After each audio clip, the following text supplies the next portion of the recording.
Kama itakuja kutokea siku moja mimi Sam useme na kudharau, jua hayo yatakuwa maneno kutoka moyoni mwako lakini sio kwangu.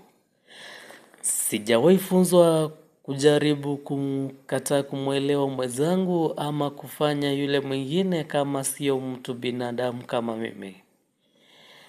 Siku nyingi binadamu huanga tunakosea, lakini mimi Sam namuomba Mungu nisiwahi jaribu kumkosea binadamu. Najua kila binadamu ni mwenye makosa na kufanya dhambi huku duniani. Naomba Mungu uliweze kunilinda na kunilinda katika maisha yangu nitakayokaa huku duniani. Mimi Sam sina lingine la kusema ila tu Mungu weza kunilinda na weza kuniokoa. Sina mahali pa kuenda, Mungu wangu nakaa na wewe. Amina.